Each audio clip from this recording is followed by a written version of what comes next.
So if anyone was wondering about the origin of some of my slides, or at least of the title, where people are meaning, what do you mean the other 99%? I mean the other 99% of the animals that get chronically ignored.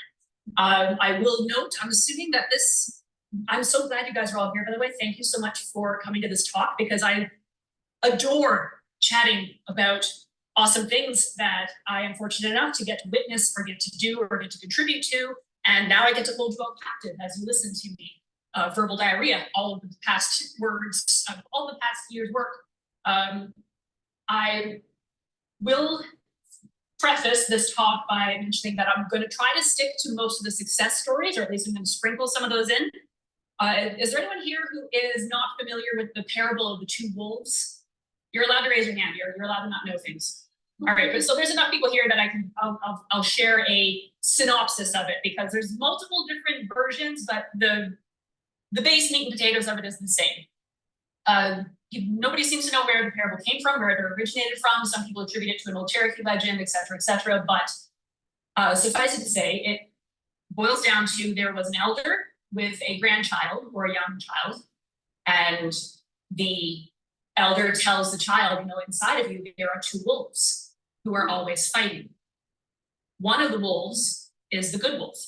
That is the wolf that gives you happiness, joy, peace, and kindness, and patience, and forgiveness. And then there's the bad wolf that is all about anger and envy and jealousy and hatred and all of the bad things that we don't want.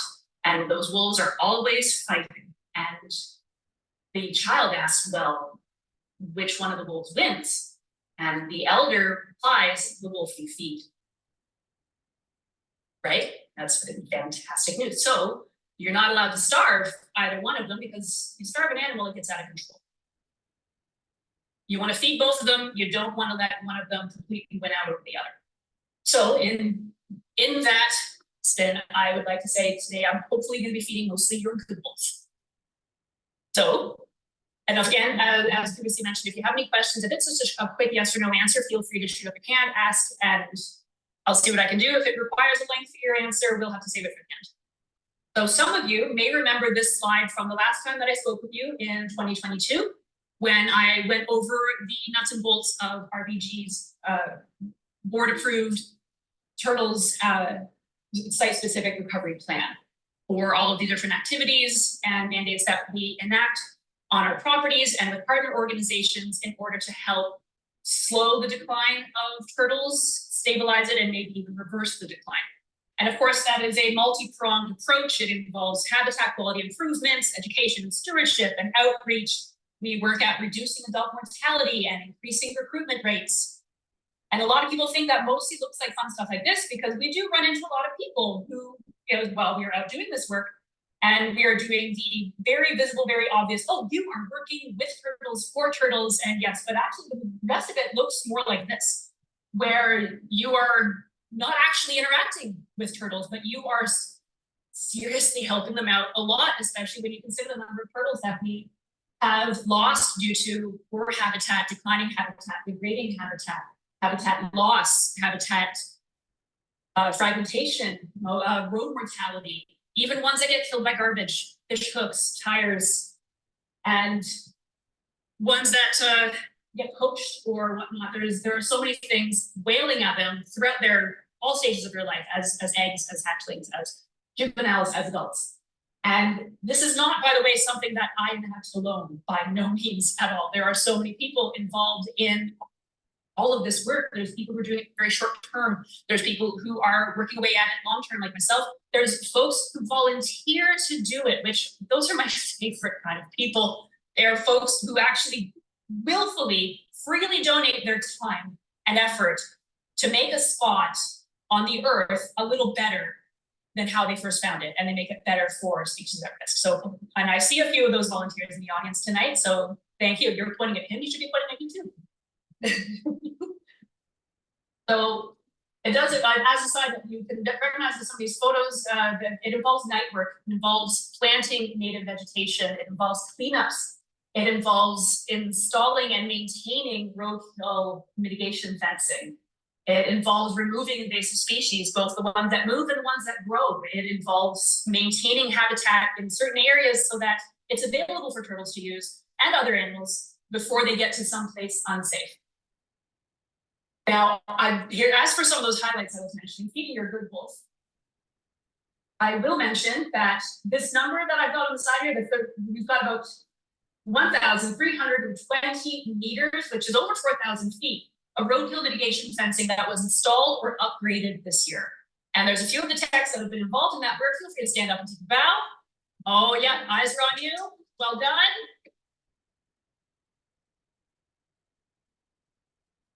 It's not all of them, but it's part of that is also described, and there's also Long Plains Road West. And this is not easy work. How are your backs doing, girls?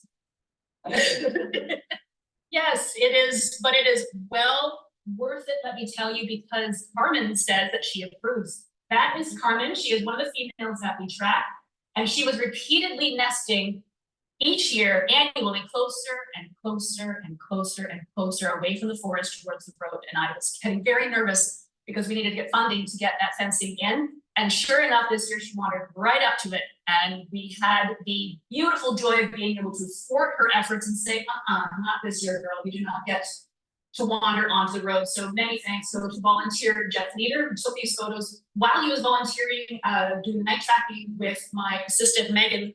And that's a hurry up and wait exercise. It's one of my favorite times of year because it's just so crazy and you get to see the coolest things.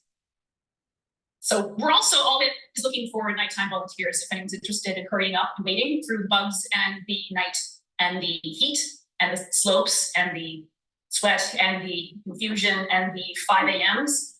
And I'm really selling it right now, aren't I? But let me tell you, it is very rewarding when we're holding those Landing's turtle eggs in your hands and sending them off to safety. We got Carmen's 8 eggs this year, and those hatchlings have made it off to the 2-year Head Start program at Scales Nature Park. Some of those other highlights we have are thanks in part to other people contributing. With the site-specific turtle recovery plan at the RBG, as you saw, there's a multi-pronged approach, and one of those approaches is to help increase recruitment, which means increasing the number of new individuals joining the population, and decreasing mortality, which means not just roadkill mitigation fencing, but also educating other people about why not poach and how and when it is safe for you to possibly help a turtle off the road in areas that are advanced. But it also involves removing or rescuing turtles that have found themselves in unsafe situations and getting them to safety. And that means things like service roads, parking lots, ornamental water features, people's backyards, people's backyard pools, people's backyard decks, people's backyard various other infrastructure. And as well as garden beds, if they lay their nest in a spot where the nest is not going to be successful because it's a bed that is slated for renovation later in the year. And in those cases, we have a fantastic team of people, not just RBG staff, but volunteers and visitors and contractors and RBG neighbors and McMaster University, that's technically an RBG neighbor. And there are so many people contributing to the project. Every year, the numbers of people who are contributing increase and the results increase too. This is mathematically measurable. 80 nests protected. I can't tell you what a staggering number that is. So in order to help illustrate what a staggering number that is, I included the numbers of nests from the last 2 years. In 2021, we recovered 59. We protected 59. And at that time, that was a record. And last year, we broke that record out of the water with 70 nests. This year, 80. I feel like we can stop at 80. I think we got all of them. Yeah. It's a lot of very rewarding feelings because knowing that those are nests that would have been lost otherwise, and also especially most keenly important, 97 turtles that were in unsafe situations where their lives were at risk, or well-being were at risk, were rescued and relocated to safety. And most importantly, that includes 33 adults. I get a lot of people sometimes every year who are very upset when they find a baby hatchling, and it's never fun finding a dead animal. That's generally unpleasant unless you plan on eating it. And adults, however, when you remove one adult out of the population, that may as well, for a snapping turtle, that may as well be 1,400 to 1,800 dead hatchlings. The efforts really need to be placed on rescuing the adults, because if you lose one hatchling, but the adult is safe, that's okay. The adult will lay another depending on the species, 5 to 80 new babies the next year. So also of note, and I hope everyone pays attention to this, we didn't just rescue 97. The most fantastic part about that statistic is that of those 97, 75 of them were not originally found in danger or rescued by me or my assistants, the STAR team. They were reported by staff, volunteers, visitors, contractors, neighbors. And that is because they took the time, they took a moment to make a phone call, a text, a Twitter, an Instagram post, reaching out to somebody in person. And that translates through the grapevine of communications to one less turtle that, you know, maybe didn't need to suffer or didn't need to die that day. So a million thank yous to all of the people that contributed. And that goes, the same goes for the nests. So roughly 4 out of every 5 nests would not have been protected if it wasn't for all the people contributing. That's nearly 80%. Could you imagine how not successful this program would be without everybody else's contributions? And by everybody else, I mean you guys too. Anytime you visit, you're there and you see a turtle on land at or immediately around our beach, where you call, you know, the main line or you email anything. We welcome that information because it has resulted in some fantastic findings, really. For example, Niagara was the sole survivor of 2 hatchlings that were found by RBG visitors who brought them to a wildlife rehab hobbit's down in Jarvis. If anyone here is familiar with Champagne, this is fantastic work. She saved a lot of turtles. And because she knew that we did turtle work, so she called us and said, hey, these people reported this from the Coots area, which, you know, makes me scream with joy because that means there's potentially another female in that area because it didn't belong to the female that we had been tracking at the time. So assuming that those people who found the hatchlings weren't lying, and not that it would matter to me, I just wanted to know where they were so we had a female. But those hatchlings were brought for a 2-year head starting program. And Niagara was the first hatchling, the first juvenile head started land turtle that we've ever released into Coots. And we found this year that it survived its first winter, which is an enormous relief because I was worried I was just going to find, you know, a transmitter attached to a dead turtle or just a transmitter alone and having no idea what happened to Niagara, who was actually named by one of your very own employees, Brittany Comeback. Now, another fantastic highlight. Now, we track currently 9 turtles. Technically more now that we have some tags on some of the juvenile head starts. But as for the adults, we're tracking 8 adults currently. Only the females, because the boys, not that you're less important, but you don't go up on land to lay eggs. So we're going to focus our efforts on rescuing the ones that are putting themselves into immediate danger. And there's a spot where they all like to overwinter, or so I thought they all liked to overwinter, because it turns out this year, thanks to some funding and some grants, we were able to hire a bunch of people to help us out for a few extra months and focus all of our efforts on removing invasives from some particular key areas, especially where we have spots where there are a lot of species at risk concentrated. And we removed a crap ton of yellow iris, which is a horribly invasive plant, as well as flowering rush. Now, this is not an eradication method. This is a plant that, yes, it's here on the landscape, but we can manage it in areas to make sure that in certain areas it doesn't become dominant. And what we found this year by tracking the females that have radio transmitters on them is that 2 of the females that we were tracking moved to the area where we removed all those invasives from. I think they liked our work. I think they actually needed the space. The fact that the second that it was available, they thought, screw all these guys, I'm going to come over here and set up shop. That was very rewarding. I think that's the best way a turtle can say thank you. And of course, it's, again, not easy work. It is huge mud clumps and it is multiple trips and a lot of lifting. And I am not as young as I used to be. And thank God for those young techs because they at least had the energy to tackle what I couldn't, but I was able to point out the things that we all need to lift. So that was very rewarding to have. That's a direct. I can't technically prove that what we did caused that, but the timing is pretty suspect, I would say. Another fantastic highlight this year. So prior to this year, the most amount of Blanding's turtle nests and clutches that we were able to retrieve for incubation before being sent off for head starting was 3. This year, thanks to funding and a very generous donation from one of our original volunteers, actually from two original volunteers. We were able to purchase a additional radio receiver, and those are not cheap, by the way. We were also able to get our incubators repaired because both of them pooched out at the very beginning of nesting season because Murphy's Law. And thanks to those grants and generous donations, we were able to get those massive expenses covered because you know, 4 or 5, we had 6 females that were pregnant this year. That's unprecedented. We've never had to follow that many before, and they're in 2 different watersheds. So one receiver does not a successful nesting season make when you need more equipment. So that was enormous for the 4 nests, sending off even more babies off to head starting. And this year was the most amount we've ever released. From all the clutches that we retrieved in 2021, we sent them off for their 2 years of head starting, almost like kindergarten school. And they come back to us about the same size as what it would take a winged turtle about 4 to 5 years to reach in the wild in ideal conditions. So in 2 years, they reached the size of about a 4 or 5 year old in the wild, which is just that right size. It's far less easy for them to be swallowed by, say, a heron or a carp or a frog, because hatchling turtles are very small and very soft, kind of like a firm grape, and would be very easily made into a prey item by natives and non-natives alike. So this beefs them up a little bit past that point where they're so vulnerable.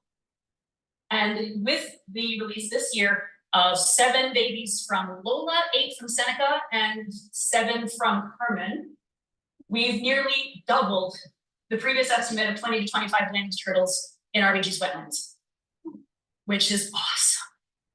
Victory thrust walk, everyone. Only 10 of them, however, of those 22 were actually large enough. Sorry, in case the people can't hear me on the online. Only 10 of those 22 were actually large enough to host a radio transmitter, and those radio transmitters had to be modified in a way that I don't know if I'm looking forward to how tricky it's going to be to track them. Because originally, if I had not modified the transmitters, if I had not ordered them modified, I would only be able to have put a tracker on one, which would have been deeply upsetting. So in order to, because a certain size has a certain size battery, which means it can only last so long. And I need one that lasts longer than 6 months, or I would just lose track of them over the winter.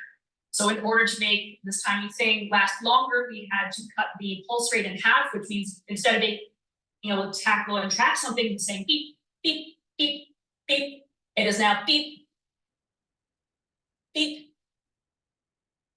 beep. You know how far a turtle can actually swim in between beeps?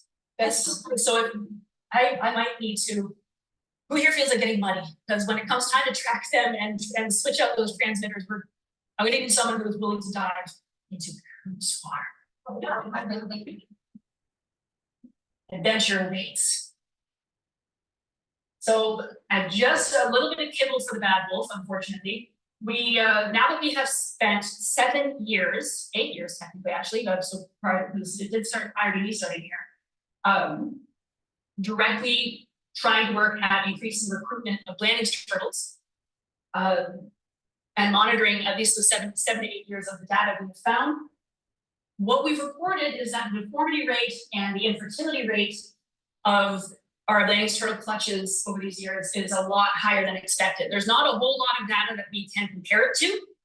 There is a similarly endangered, isolated, and suppressed and fragmented population in Nova Scotia that has been heavily studied, and there were some people who published their research and found that what they considered their high deformity rate ranged up to 14%, and ours is more than twice that.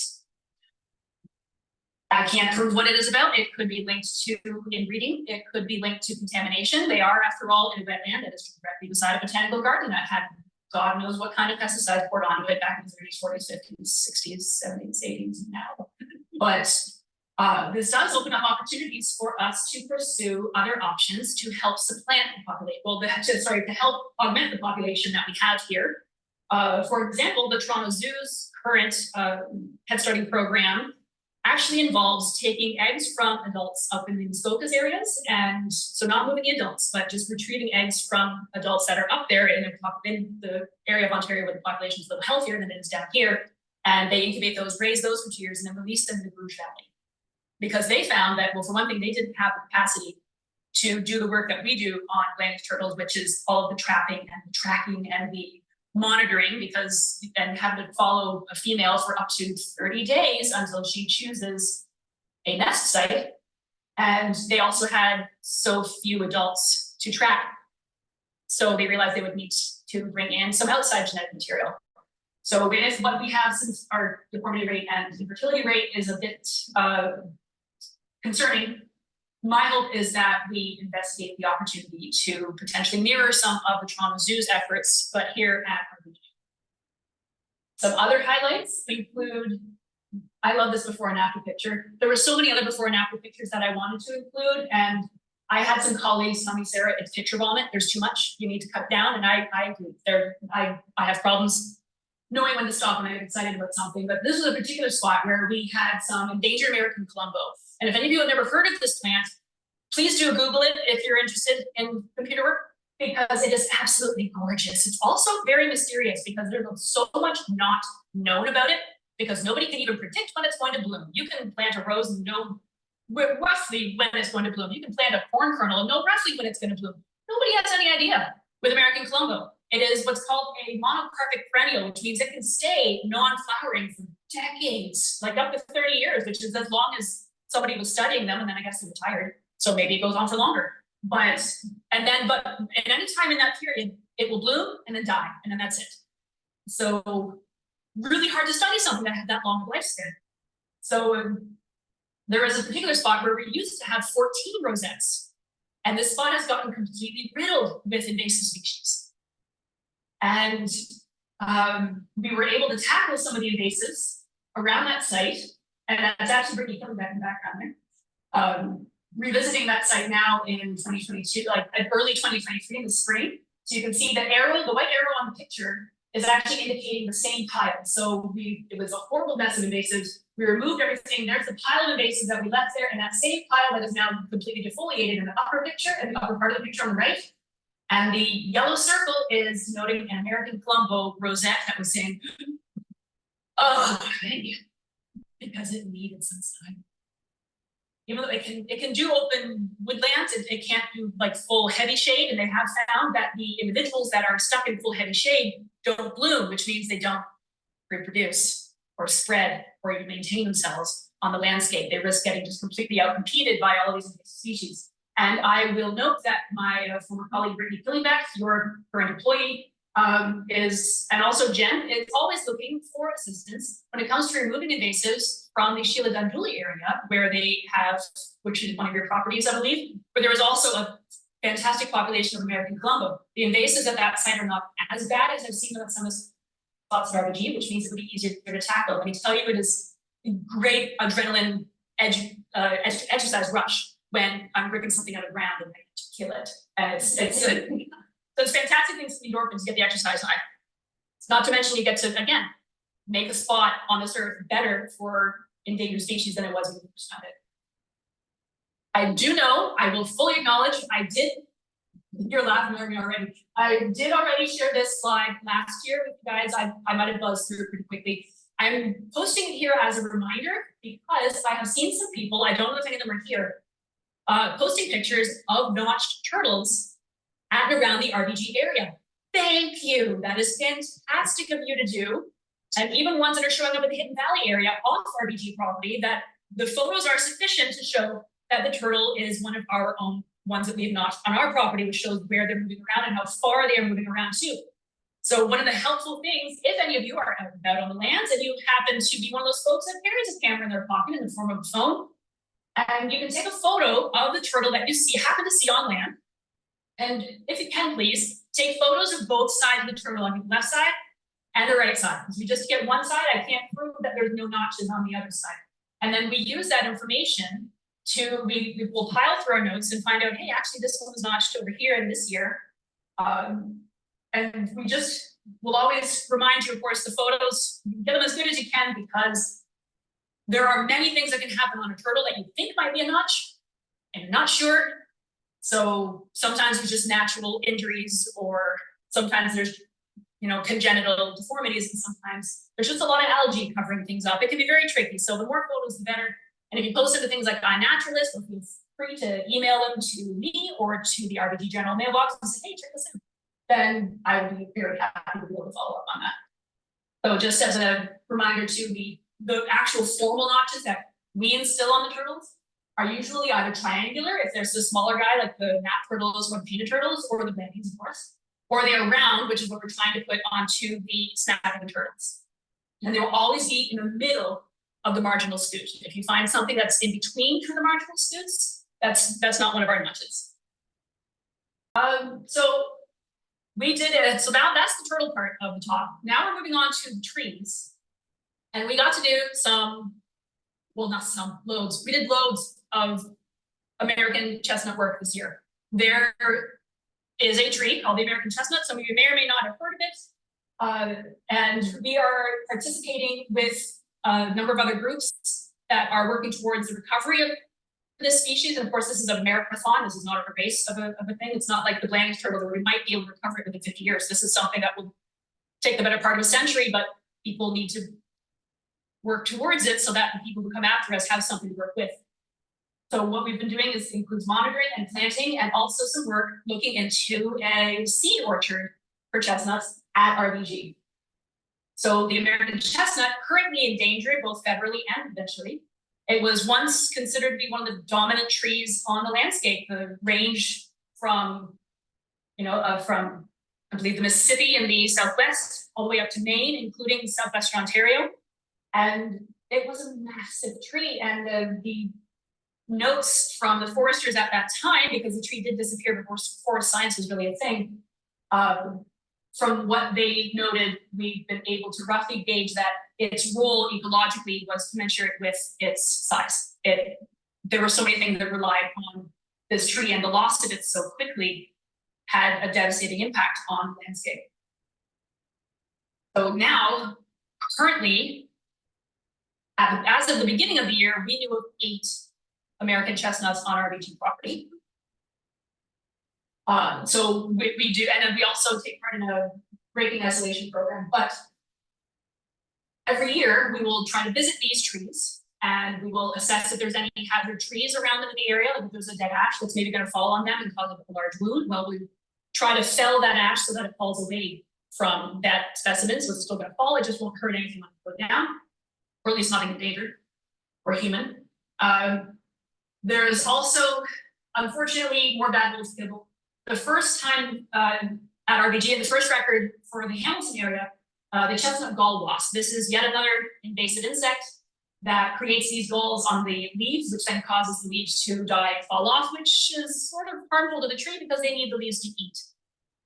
So fortunately, we only found it, I think, on 1 or 2 of the saplings, and we were able to remove those leaves before, before the parasites hatched and created more of themselves. At least on one of our younger saplings. Unfortunately, on one of the mature trees where everything's out of reach, not a whole lot we can do, but we can at least help buoy the younger ones and help make it so they can make it through this year. And of course, the blight, that's always a threat. The fungus, it is microscopic in spore form. We're breathing it in right now as we speak, for all I know. It's present on the landscape, all fungus. And blight, unfortunately, is actually able to hide out in a number of other native species without harming them, guys like sassafras, as well as I think it had like up to 11 known alternate hosts that it didn't kill, but it still hung out in. So there's no starting it out of the landscape. If we were to remove all the chestnuts for a while, wait for it to die, and then put the chestnuts back, that wouldn't work. So what we can do, however, is mark the ones that seem to be resilient to the blight. Now, resilience and resistance, some people treat those words synonymously, which isn't always the case. Technically, there is no resistance. Resistance would be, I try to push somebody over and they don't budge.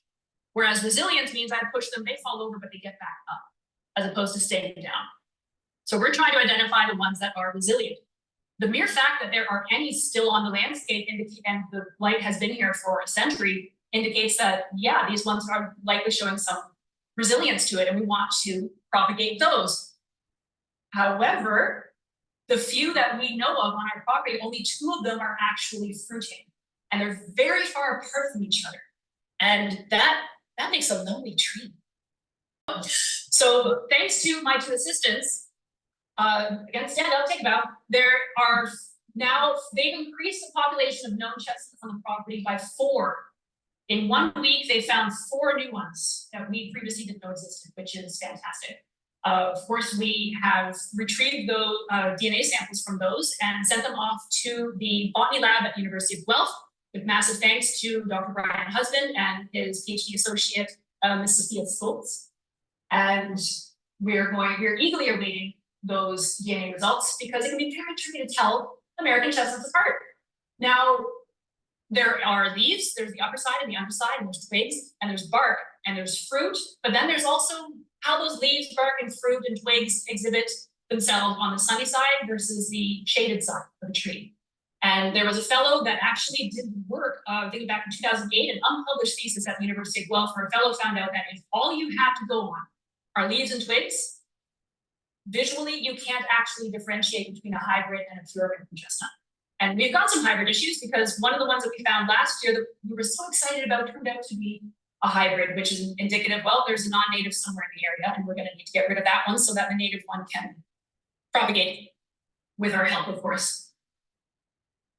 So, and also we did, one of the ones that was found was already heavily blighted, unfortunately. And the condition that was in, you can see here, just this third picture over on the right, there, the blight is like that kind of vague orange color. And the blight entered through a wound in the bark. It's the same way with us. I mean, our skin is the equivalent of tree bark. It's what it's the first line of protection of defense against any sort of pathogen. And if you cut a tree with an axe or a knife or a falling branch rubs off a bunch of bark, it's the same thing as with a human. That is an avenue for possible infection. There are people who can die from a paper cut if a bad staph infection got into that and turned septic and died. It's very rare, but it happens. It's unfortunately far more common for chestnuts to suffer from blight the second that any part of their bark is exposed, the underbark is exposed.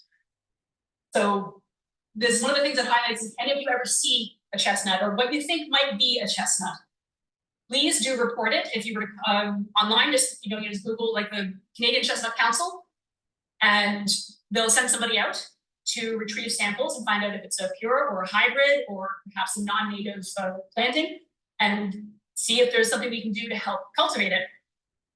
Because we will cultivate it through, if we can, if it's fruiting, we'll get nuts. And such as here, where we were putting up the nets in order to catch in the fallen nuts to help beat the squirrels to it. And we were dealing with some vandalism because some people didn't like seeing a nut off trail. There was no reason for them to be there.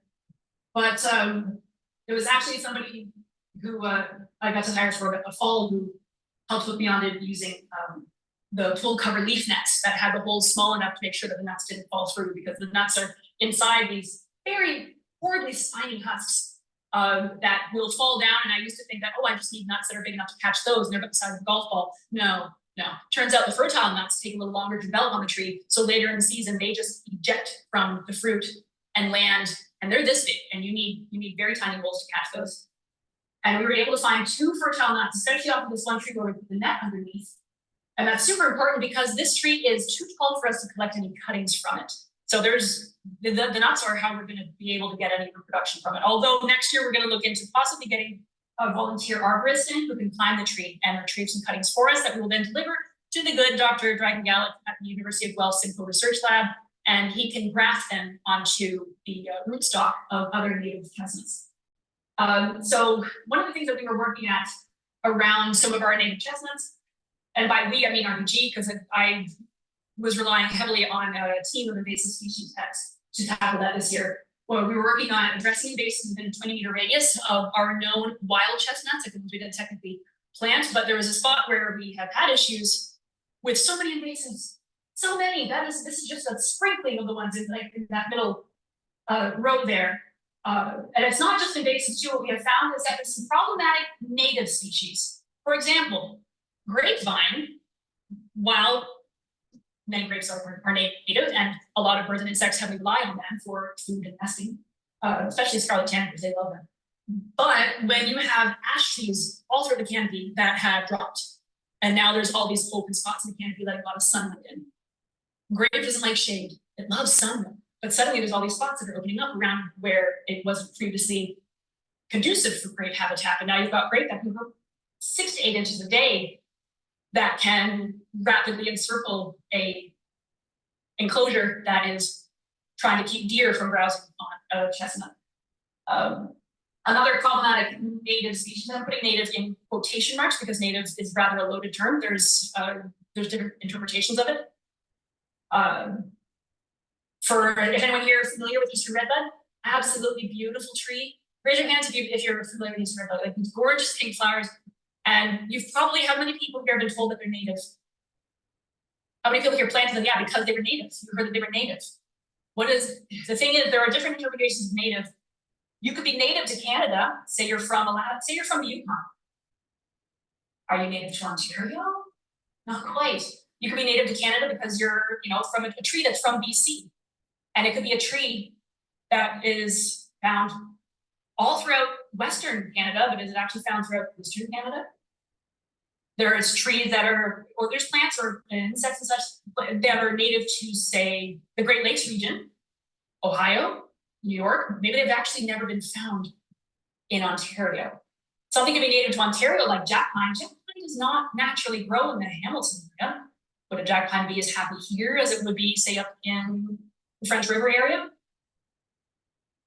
So depending on the biologist or the ecologist or the gardener or the restoration technician or whomever else you speak with or the researcher, native has different interpretations.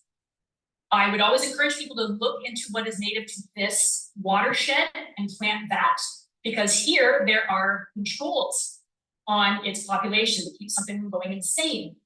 Eastern Redbud was considered to be native to Ontario because of a contested record, I believe, that might have been found somewhere on Kiwi Island.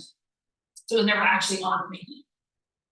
And that is, if anything, that's highlighted by the amount of redbud we are seeing spread in so many areas at RBG. There are spots where it was planted because, yes, it is an absolutely gorgeous plant. Yes, the pollinators seem to love the flowers. However, it's a legume, well, like a bean or a black locust. And those can grow very quickly.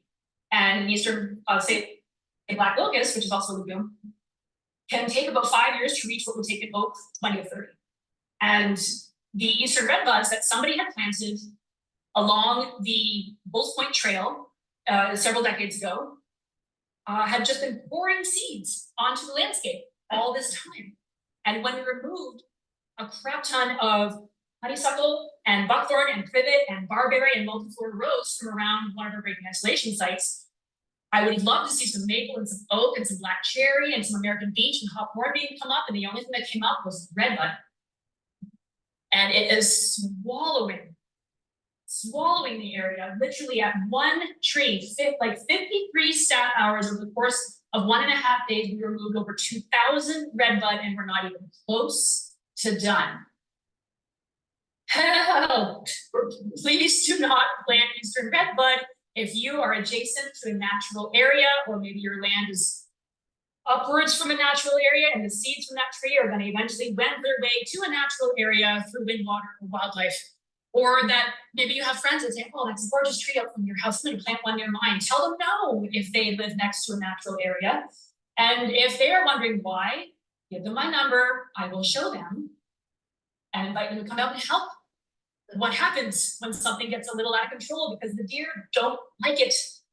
And it doesn't appear to be actually hosting any larval plants, because I'm not seeing anything eat leaves, which of course makes it a very attractive garden plant. And people think, oh great, nothing's gonna eat it. Great, it's not feeding anything. It is a food desert. Plant oak, please. Plant black cherry, plant white pine and birch and poplar and willows.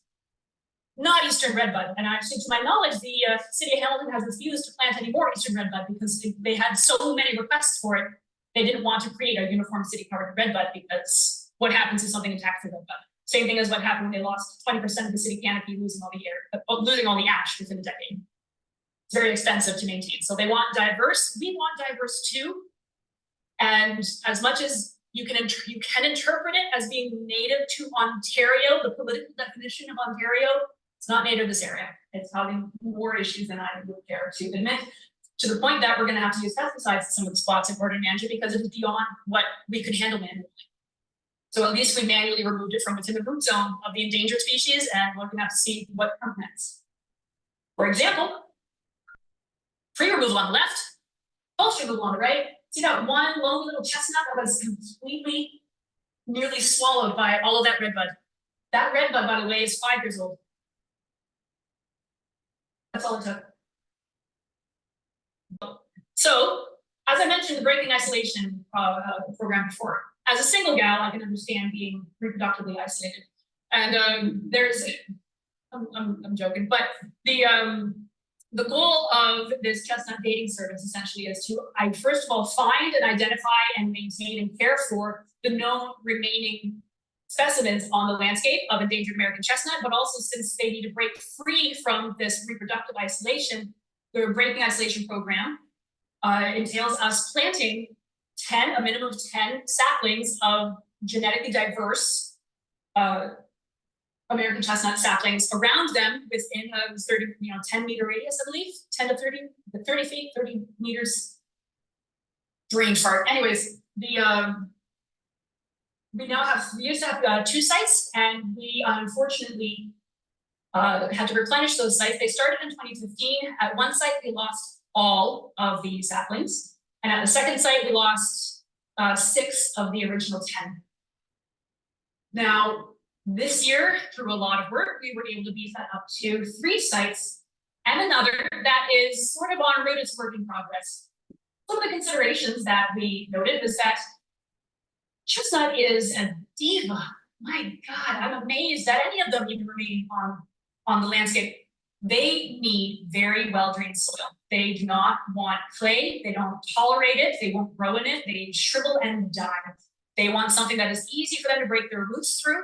They want to be kind of around in the middle area of a slope. They don't want to be at the top. They don't want to be at the bottom where it's too wet. They want in the middle where they can just dip the toes of their roots into the wet. And they want at least partial sun to full sun. Now, it turns out, through this breaking isolation program that started, I think less than 10 years ago, because of what we have observed these last few years, and we were feeding back that information to the leader of the project at the Canadian Chestnut Council, as well as Dr. Dragon Gallup, and he found, it turns out that if you plant grafts, which are cuttings that were grafted onto rootstock of other American chestnuts from their seed orchard, those want sun. They don't want to be put in any shade. But if you have a spot that, well, it's shaded and there's a lonely American chestnut tree that needs friends, then you're going to have to plant seedlings, something that came from a fertilized seed. And that will increase the chance of success of that particular sapling enduring at that site. So if you have a sunny site, you can plant either a graft or a seedling. If you have a partly shaded site, just seedlings alone. So that was what we did at our sites. We also, he also found that most of the ones that were planted after Labor Day, he said they tended to have a higher death rate. So we worked to plant those by Labor Day. There was also the maintenance. There were planting guides for chestnut seed orchards at Eastern States, and we learned from them because something I was told a lot when I was younger, and I like to reiterate as often as I can. Smart people learn from their mistakes. Wise people learn from the mistakes of others. And other people have found out that you need to water whatever you've just planted a minimum of 3 liters every week if you want to increase its chance of survival. You can take a gamble and say, it'll be fine after I shove it in the ground. Or, because it's endangered, we're going to baby it a little bit and ensure that it's at least going to be around next spring. So that is some treks, hauling out some jugs. Good exercise. It also meant some soil suitability checks. How much fun was this, Serena? It was a blast. So trying to do a soil auger in rocky soil is an absolute nightmare. It's just, honestly, it's easier to just dig. That and the soil auger was being occupied by the botany team. I didn't want to bug them. So in the breaking isolation project, we replaced the 6 that were lost since 2015 at the North Shore site. We replaced all original 10 lost at the second North Shore site, and that was a canoe trip in. We have a new site on the South Shore with 10 that are newly planted, and as an experiment, half of them are grafts, half of them are seedlings. And this new pseudo site that there were 3 extra seedlings that Dragon Gallic was very generous and said, here, we don't have them, like, we will find a spot for them. And we planted them between 2 other suckering specimens in the hopes that maybe some of those suckerings, but like, sorry, when I say suckering specimens, they are specimens that used to be large and gorgeous and grand and mature, and then the blight took them out. Since the blight only really kills the top part, it doesn't attack the roots, it kills what's above the ground.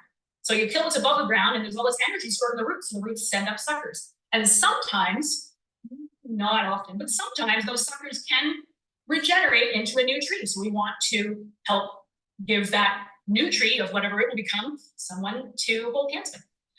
And it turns out, though, there's not a lot of well-drained soil. Are there any gardeners here? Anyone ever tried to grow a vegetable garden or a pollinator garden? Or has anyone ever just tried to put a shovel into the ground? My dear sweet Lord Hamilton is just clay to the point I was able to spell out the word no in this ribbon of clay on my hand. And this, you shouldn't be able to do that with dirt. With the dirt around here, you can. This seed orchard, it's turned into something just for RBG. Originally, it was supposed to be something for the Canadian Chestnut Council. I was super stoked to possibly have RBG take part in this decades-long experiment in finding ways to help replenish this extremely rare endangered species. I mean, we've got spots. We have spots that are not forest. Let's turn those into a chestnut site. And what the parameters included were, first of all, it had to be suitable soil. It had to be not part of an already existing restoration site. And I didn't want to, obliterate somebody's meadow site that they've been working on for 15 years because I wanted to plant trees. That's not going to work. I'm not going to be friends that way. And it needed to have a minimum of 4 to 6 feet of soil above the bedrock. Again, people here from Hamilton, right? Hamilton, there's a lot of bedrock here too. There were these sites that we went to check out that might be suitable soil, or that we had old or maybe not, incomplete historical data on what the soil type was. We went there to dig down to see how deep is the bedrock, and less than a meter. Sadly, that was not going to work for the American Chestnut's taproot. So upon looking at all those spots, we found, also the seed orchard needed to be a minimum of 2 hectares big, and it needed to be a minimum of 1 kilometer away from the other currently known, still existing endangered American chestnuts on site, which completely obliterates the south shore. And the north shore, that left it to a few fields in the Rock Chapel area, which were heavy clay or extremely shallow soil. That meant we did not get to host a chestnut seed orchard from using material not from here. Tricky part about blight, turns out there are different strains. Same disease, different strains. Causes the same symptoms, different strains. People thinking, oh, there's already blight here. No, you might be bringing in another strain. That would be bad. Think of it as a cold. You might think, oh no, I've had a cold already, I'm gonna get another. I'm assuming here everybody knows the basics of how the immune system exists. There are some things, you're protected from that cold virus, you're not protected from the other ones. So the ones that exist here are, as far as we know, resilient to the blight that exists here. It hasn't taken them out. Bringing in material from off-site, throwing in a whole other wild card. We have no idea what's going to happen, and I fear that actually bringing in material from off-site may have contributed to what is currently the loss of one of our trees, but we can't prove that. So ideally, so now we had cuttings that were retrieved last year that Dragon turned into grafts, and he said, hey, come pick them up. They are ready to go, and I don't have space for them anymore, so we had to roll down there, pick them up, find a spot to plant them. And we did find a spot, sort of. Out of 57 twig cuttings, 12 of them turned into grafts, one of which immediately got blight, so we planted. And we planted the 11 surviving grafts interspersed so as to help promote cross-pollination amongst different genetic materials. So they are all clones of the trees that actually still exist on our property, but now we've just brought them all together in one tiny little classroom, and they are going to hopefully grow up and make seeds of genetically diverse chestnuts that we can then plant out onto the landscape and help replenish the species. We are also hoping to be able to plant cuttings from future trees that are found if it turns out they are genetically pure American chestnuts, And we also hope to be able to retrieve more fertile nuts from species, from specimens that are mature enough for fruit. The tricky part about chestnuts, remember that little diva thing I mentioned?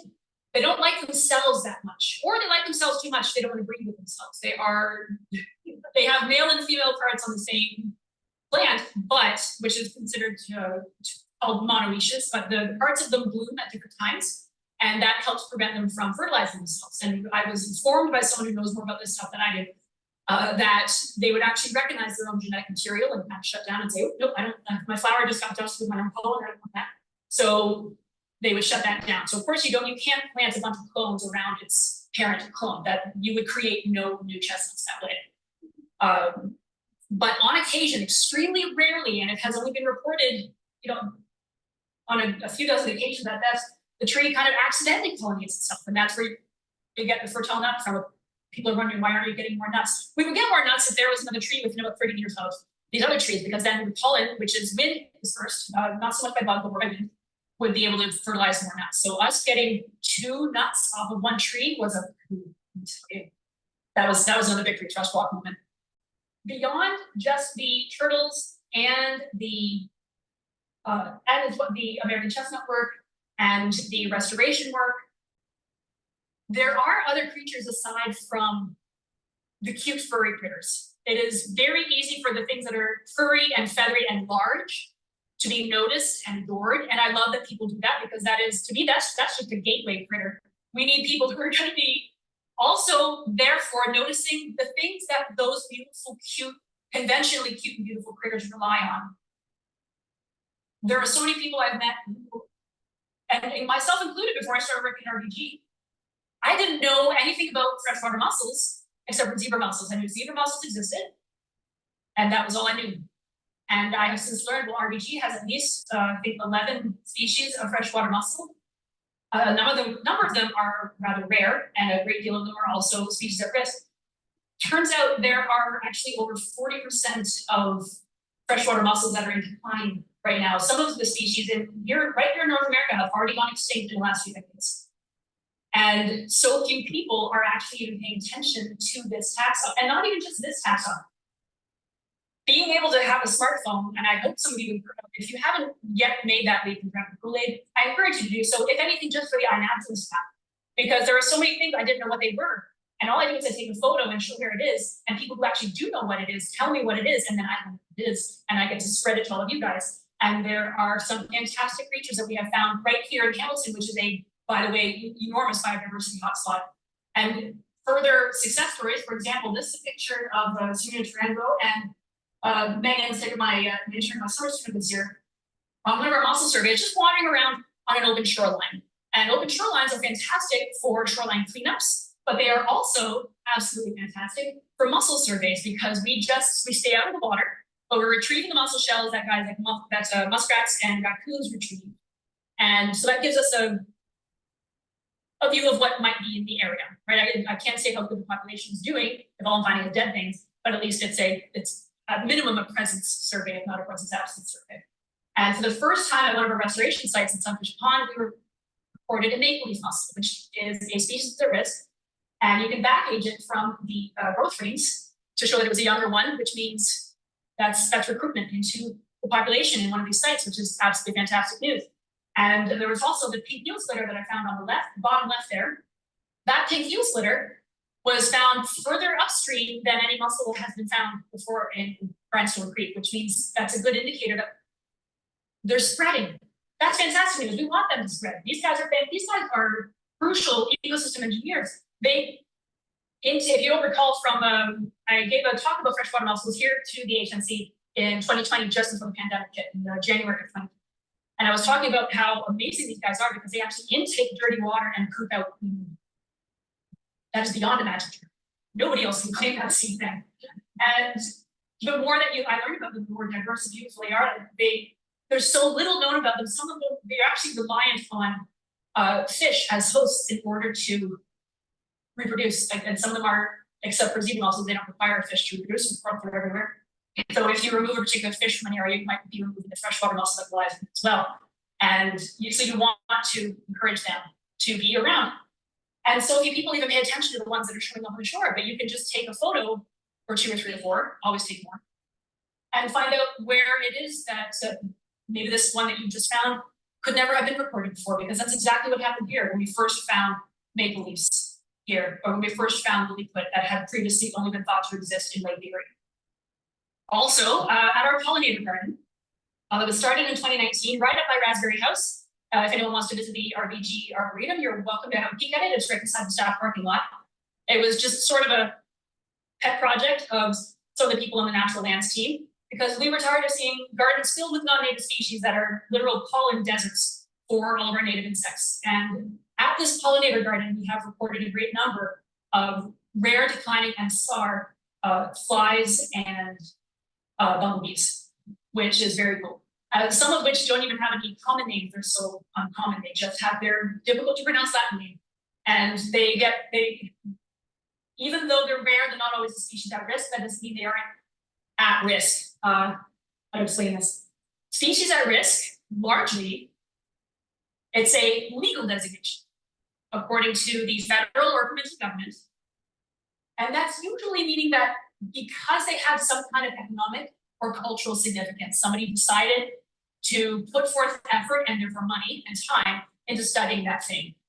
And that can take years to determine how its population is doing. Is it increasing, decreasing? Is it stabilizing? If it's decreasing, do we know what the cause is? And if we know what the cause is it a cause that we can slow or undo or reverse? But there's so many things that nobody's looking at. And you kind of assume that there's got to be some experts out there somewhere who are looking at it, right? I wish. There's so many things that I have learned how to identify, or learned how I can't possibly identify without taking a photograph, that the internet and iNaturalist and smartphones have revolutionized the ability to learn and share information. Just this year, in removing the yellow iris, by the way, remember how earlier in the presentation I was talking about removing yellow iris from this area, and now we have landing turtles that are overwintering there because it sounds like they needed the room. The fact that they moved in when it was opened up, because it wasn't getting that crowded in the one spot where they were all hanging out. That yellow iris, what was super helpful was that there were people who uploaded yellow iris observations on iNaturalist. So we were able to go to these places and target where they are, because it is hard to find that plant when it's not in bloom. And it's in bloom during turtle season. I don't have any time to find out where to pre-map where the species are. So even if you don't know what something is, if it's rare or not, please do iNaturalist, a common invasive, because we will use that information to the best of our ability. And hopefully we will continue to get the funding and the support to do so. So if anyone has any questions, please fire away. Question about your Head Start program for the landing turtle in those 2 years. Do they get exposed to winter conditions, or are they just fed like feedlot for 2 years? So this is cool. So I love that you asked that question. Thank you. Because I asked the people at the Head Starting facility that exact same question. So are they growing because you're keeping them in chronically summarized conditions? And they told me, this is interesting, Sarah. Yes, we are keeping them in chronically nice conditions because they're kept in artificial lighting, right? Of course, they experience night and day, but the lights are turned on and off, of course. But they're not experiencing winter. They're not experiencing freezing temperatures. Well, the crazy thing is it turns out all of the land turtles that they are head starting, despite not having any access to sunlight, so they don't know if it's day or night, all they know is artificial light sources, they still mostly don't eat that much or move that much during the wintertime. So there's something innate in the air or the Earth's tilt or something that is indicating to them it's winter, despite them having no access to the outdoors for those 2 years. Of course, they are still provided the proper light sources in order to grow and obtain nutrients, because reptiles, by the way, if anyone's considering getting one as a pet, don't. The opposite of yes to it. No, don't. Dear God, they are actually far higher maintenance than you would believe. And you can make some mistakes that cost them their well-being. And we've had an insane number of pet reptiles dumped this year, including reticulated pythons and corn snakes. And really, if you got anybody who doesn't know what to do with their unwanted pet, please don't tell them, please don't dump it in the wild. They're going to dump it outside of an animal control office, not in the wild. They cannot survive out there. They are tropical snakes. So they are kept indoors, but they are not. They're kept in tubs that were actually originally designed to be the shower tubs in large tractor trailers. So like in large camper vans. So it's a relatively large area. They don't have like a whole wetlands to swim in. So their energy expenditure is kept low. And they're also reliably given food. They're not having to go days without eating. Food is always there. It's still always provided for them. Even if they don't eat it, what they don't eat is removed and water is kept, changed, though they are bathed. It is a Hilton for turtles at this place. And yeah, so and they're not kept under any sort of stress because they're not constantly being exposed to predators.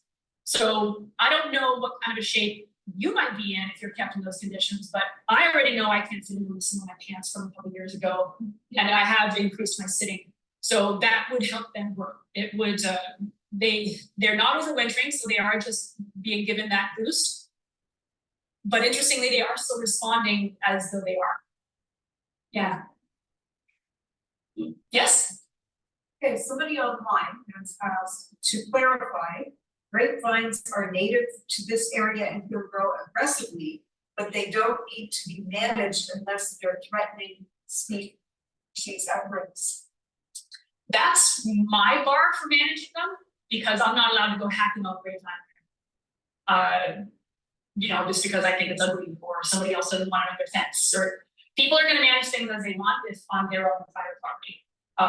At RBG, it's part of the landscape. There are actually species that rely solely on grape, which means they evolve with it here, and they are native moths and beetles and flies. They need the grape. So removing grape from the landscape is great, but that doesn't mean that there aren't occurrences where its proliferation isn't going to harm something because of how unbalanced the entire area has become.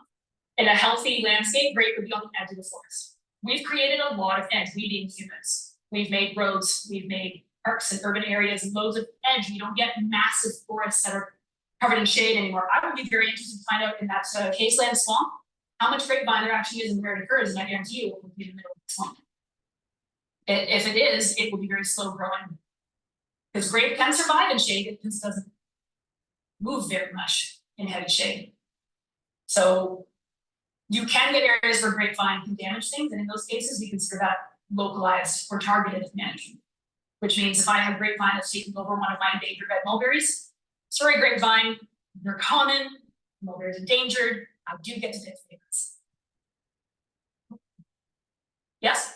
I guess there's enough American Chestnut around. I just haven't put one. And that's not valuable. I know the one you're speaking of, yeah. I wouldn't say enough around. There's currently for my work, liability wise and time wise and limited funding and effort, I'm able to focus very little on stuff that is on our property.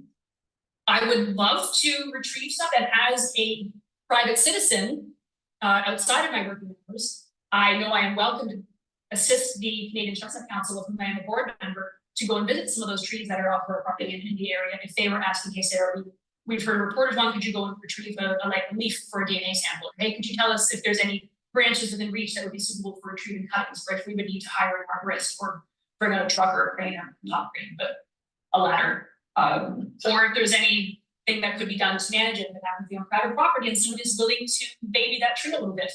Because some people don't want to cut down an invasive white mulberry that's completely shading it out because they think the white mulberry is nice, and I'm not allowed to argue. See. No, they don't seem to produce fruit. No, so yeah, interestingly, it's the same thing with red mulberries. Just because they're female doesn't mean they're going to produce fruit every year. And the same thing with chestnuts. Like they are, as I mentioned, monoecious. They have the male and the female parts on the same tree, but they need cross-pollination from another tree that they are genetically different from, because they don't want their own material. They're for something. It turns out I found this out recently. For something to be considered self-fertile, a minimum of 2% of the fruit it produces need to have been pollinated by itself. So the bar is pretty low. They would only need to have like 2% of the fruit it produced was pollinated by itself, and it's considered self-fertile. And chestnut do not reach that minimum. So they don't produce much fruit, because fruit, well, they might produce the fruit, but they wouldn't eat many of it because the fruit is actually filled with anywhere from maybe 2 to 7, but more commonly 3 to 4 nuts. And those nuts are tiny and shriveled when they're not fertilized, and they are round and smooth when they are fertilized. And I had a picture earlier that had a handful of the infertile nuts and the fertile nuts, the fertile nut, single nut. And in an ideal world, there'd be more chestnuts around that would produce more fertile nuts in those fruit. Plus, the production of fruit is hugely, it's a big energy drain on any creature. Any moms in the audience? Yes, producing fruit, kind of it takes some energy, I've heard. So, and that is no different from the trees. So interestingly, trees that are dioecious, such as the red mulberry, also endangered, and also we've got a number of them at our AG. We actually have the largest component of that is privately owned in the country. There's about 200 to 400 of them left in the country, and we've got 80 of them. All the rest of them are owned in plots where they have like 2, 1, 5, 10. So we've got 80, and and monitoring the data, it turns out we've been experiencing a higher death rate amongst the females. Because they're, as any creature out there, they're constantly under threat. They're always competing for water, for sunlight. They're fighting disease. They're fighting pathogens, bacteria, insects, fungus, viruses, parasites. They're fighting erosion. They're fighting wind. They're fighting gravity. They are always in competition with the world. And when they also have to squeeze out a bit of extra energy to try to reproduce, that suddenly means they're not focusing a whole bunch of their energy on those other life-saving issues. So if you have a tree that any tree that you're used to seeing always fruit, and suddenly it's not, that might be indicative that it's struggling. Interestingly, though, there are some trees that suddenly, right before they die, set fruit. And that's, if anything, that's suddenly, oh, wow, where's all this stuff coming from? I've never seen it create so much fruit. It might also be struggling because plants. Sort of like houseplant. And so you're like, well, the leaves are yellow. Why? Overwater or underwater. Any other questions? Oh, yes, in the back. Hello, Anna. For 9% and also 1%. For the American chestnut, I was wondering what species generally would be reliant on the chestnut beyond. Interestingly, the records of those are few and far between because so few people were looking at them, but what they do know what currently the chestnut gall wasp, which is invasive, but it would have relied on the chestnuts native to the Asian area. The native ones, there were a number of things that they do know that there was a wasp that was reliant solely on the chestnut that is now, to my knowledge, extinct. There just wasn't enough chestnuts around to help buoy the population, as well as a number of moths. But so again, so little known for it because it was decimated before people really started to pay attention, which is heartbreaking, really, because what they have been able to note is that things like the maple and the oak kind of took over the niche that the chestnut was formerly occupying, and well, then by niche, I'm actually just the space, it took over the space. But the nuts were hugely important to the First Nations of the area because it was actually an additional name for it was the American sweet chestnut. Some people call it the sweet chestnut. They'll use the common name sweet chestnut for the European chestnut, which is also tasty and edible. But the Europeans, when they first came here, they liked the flavor of the European chestnuts because that's familiar. That's the taste of home, right? So they brought their European chestnuts here and they tried to crossbreed them with the American chestnuts because European chestnuts could not handle our winters. Our native chestnuts were far hardier, so they were hoping to create a tree that could withstand our winters and have delicious nuts when really they just should have learned to love the taste of the American sweet chestnut, which was also delicious. The creatures that we see enjoying them, of course, are the regular denizens in the forest, the squirrels, the flying squirrels, the wild turkeys, my goodness. And the mice, I would imagine, I have no idea if the deer would evolve. But what's a shame is that if anything, we will never know how important it was. We do know that, I mean, 100 feet tall and 10-foot diameter at breast height, it had a huge role. They estimated, and there were areas that would have been up to 80% of the canopy. And all the other trees were second fiddle. And now that we've lost the chestnuts and the elms, and now we're losing the ash and the butternut, the more, yeah, it's cutting increasingly more legs off of the table, and it's a little concerning because really how many more can be lost before there's a collapse? Ideally, folks like you would assist in any way you can through a naturalist, through a hike, through an invasive species hall, through volunteering or donating your effort, donating your time, donating your money.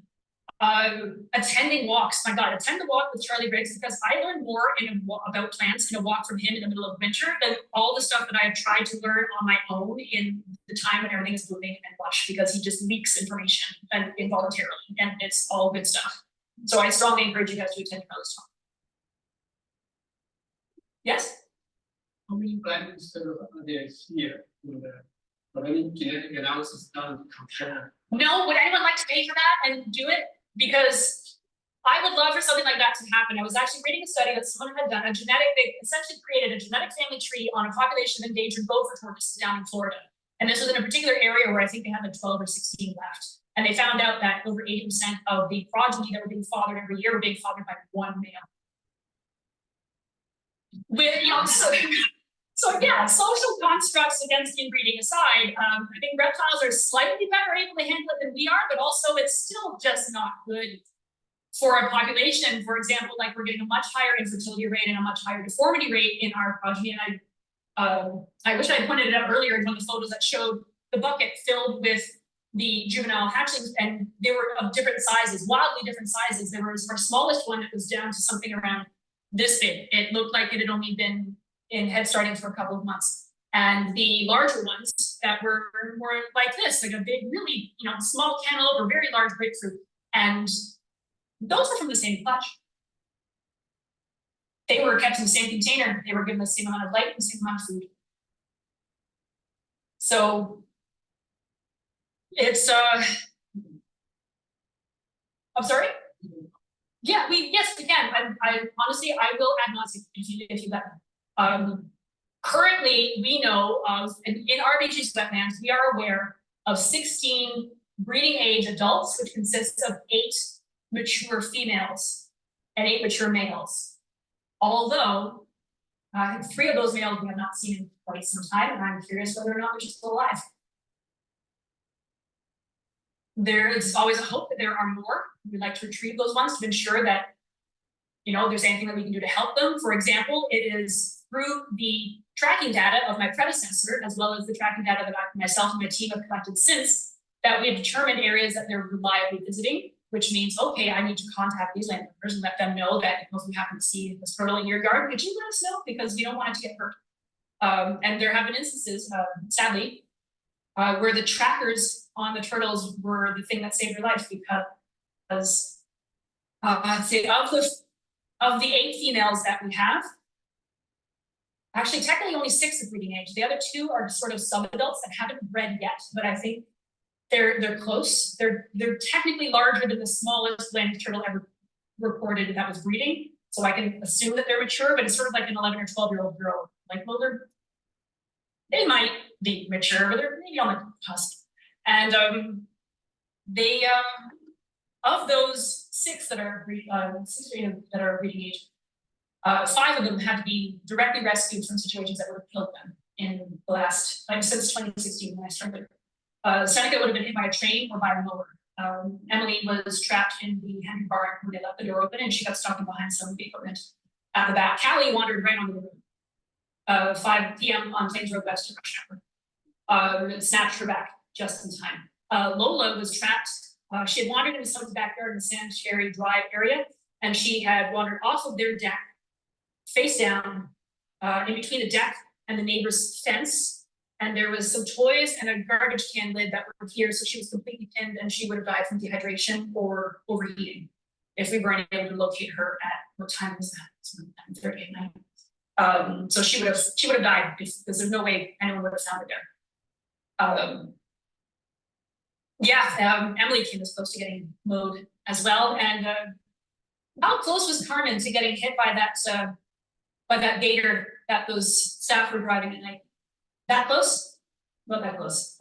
Serena was watching her until the right time of 3 a.m., 4:30 a.m., a record which Megan Steger busted out this year by staying up until 6:30 a.m. Oh yeah, we hang our we hang our dedication out there. So the work is, I want to say it's important to me. It's important to the Blandings turtles. They appreciate it. I don't know if any of you guys read an article that was released, I think it was either March or April of this past year, 2023. Researchers who have been following the population of Blandings turtles up in the Ottawa area have watched the population in the last 20 years go from over 70 to 25. That's all it took. And honestly, if we didn't have trackers on those females, ours would be nearly gone too. It is literally hovering at extirpation because there's so few of them left. They cannot suffer what are called those stochastic events, those random, unexpected things that would otherwise not have that big of an impact on a large population. I mean, cut down one tree in a forest, the forest will still continue and that tree will have progeny and still proliferate. But what if you cut down the only tree left in a particular species, it's not going to generate? Or if it only had 2 left and it needed to cross-pollinate. Well, I'm very glad that we get to work towards improving that, and then I get to work with a team of volunteers and an organization that's willing to support the work, because I don't know if you guys noticed that folks, turtles don't really bring in the money. No one wants to pay money to them. They are, you know, if turtles disappeared off the landscape, your lives would probably continue without much change, but it would be very sad and preventable. And also just, again, hugely rewarding to do the work. I'm very glad that we're able to share the information of what we have learned, because I would hope that the genetic work that somebody would hopefully do would show us, you know, maybe for all we know, all the females left are all related and we need to stop protecting just their progeny such that all of these sisters and half brothers and half sisters are breeding with each other or not. We don't know, and that work takes, that is a PhD level of study. Yes? A similar question to the chestnuts. Yeah, about 8 is right. That we know of. There's 4 new ones that were found this year on our beach property. You'd be amazed though how many, the few that were found were embarrassingly close to known chestnuts. And by embarrassing, I mean I was ashamed that I had not run into them myself, because well, they were there. But how often do you actually look? How often do you actually see something when you're not looking for it? And plus, when we're always working on like very limited time, you know, go up to this street and now you've got to make it to this street. You don't get to stop and just wander and see what else may be around.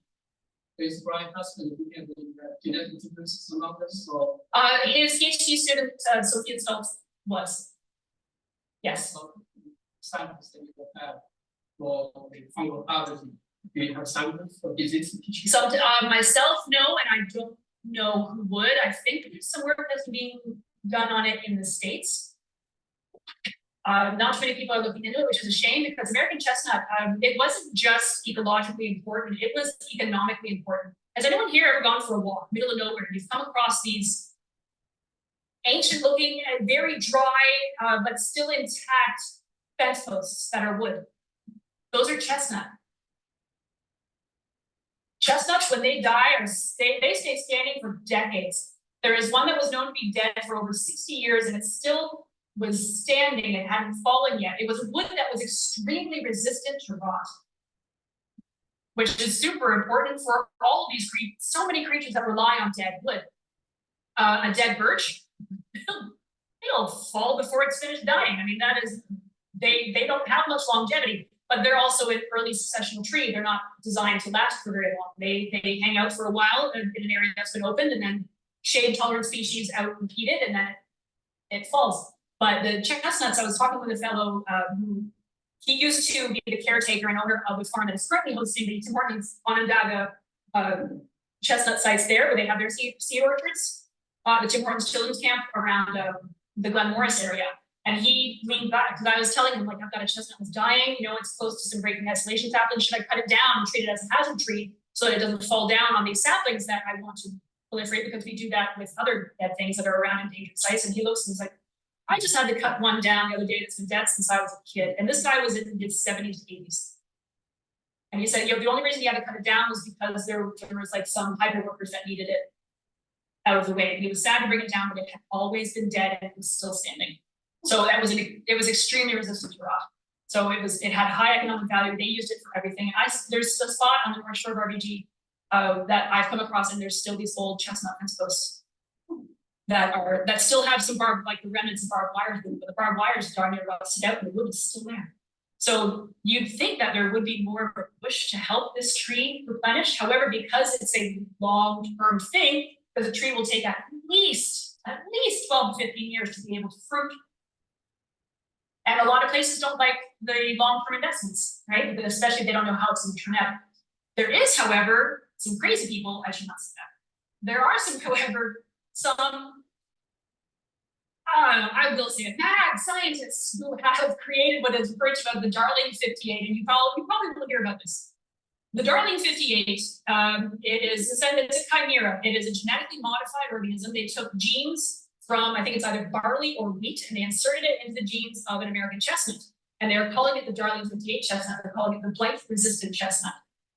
And they were really pushing to get it released for sale in the US, including the American Chestnut Foundation, much to the consternation of my colleagues and myself on the Canadian Chestnut Council. Because if you release something in the States, it's only a matter of time before it gets brought up here. And one of our only saving graces so far, in that we hope it doesn't get released, for one thing, that's not a chestnut. It's a genetic facsimile of a chestnut, and I think we owe it to the chestnut for what we did to it to bring it back, especially considering that Dr. Gallup's work has shown that because he was I'm sorry, I'm going off on a tangent, but I can't help myself. He actually, over a long-term experiment, they were crossbreeding American chestnuts with non-native chestnuts, and then constantly back-crossing the progeny of those, through grass and seed and such, in the hopes of creating something that visually looked like an American chestnut, but had the blight resistance of the non-native chestnuts, because there's Japanese and European and Chinese, etc. But as a control population, because any good experiment, you need a control reference site. He also started doing the same work, but only using material from native, still existing wild specimens of American chestnut that were still sprinkled across the landscape. I think it's about 2,000 at best that are known of in Ontario, and most of them are all very young. There's very few mature fruiting individuals left. But interestingly, now that enough time has passed, what he has found out, and this has only very recently been published, like just last year, what he found out is that the control population, the progeny of it, was actually doing just as well as the non-native hybrids, which meant they're like, well, hybrids, we're going to focus on this stuff now because we didn't know this would actually happen. It turns out the progeny repeatedly of the different generations, as they call them, F1, F2, F3, the progeny and so forth, they're finding that while they are still getting blight, they're still developing blight lesions, the trees are healing from it. Similar to a human, there are some humans who are so ill, the flu will take them out. A horrible cold will take them out, they'll get pneumonia and die. But there's some people who, will get sick, but they'll get better. And they'll pass the genes of that immunity on to their progeny and so forth. So they are finding now that they're focusing less on the hybrids, and now they're putting their energy into propagating what appears to be a population of resistant chestnuts. But that's always done with extremely limited resources and resources meaning, space, time, funding, people. And unfortunately, what terrifies me is that Dr. Gallup has been talking about retiring, and I don't know if anyone's going to take up the cause after him. Charlie? Maybe you? No? But if you think, the other things in your mind, it's and of course there's a lot of folks that are saying, well, I would love to, I'd love to plant one to help out, but really, and as much as that would be awesome, we want people to get involved, but also we still need to see if it's even commercially viable to propagate. But we do hope that the other weird thing about the Darling 58, because the genes that they have within the Darling 58 fighting the blight, in a regular specimen, the genes necessary to fight off an organism would turn on, fight off the organism, and those genes would shut off. What's happening with the Darling 58, it turns out the genes for fighting the blight are always on. So essentially, the tree is constantly running a fever, which means it's not actually thriving and getting large and robust the way that they had kind of hoped. I have no idea where that will go. It could mean that means that, yes, they will release it because, maybe it just won't ever do as well. Meanwhile, we would love for that to not. hybridize with the remnants of what we have left, especially since we're literally just now entering a period where we can say there's actually a future for the species. You know, please don't undercut it with your science experiment out of the sake of it being shiny new science. But you know, just because it can, I'm a firm believer in that just because it can doesn't mean sure. Yes, it's very cool in a shiny new science, but actually conventional science looks like it can bring back the American chestnut. And I want to support that. Any other questions? I'm sorry, I'm already keeping you past the time. No? Okay, well, yeah, feel free to email or whatnot if you do have any follow-up questions. Thanks again so much for listening to me that long.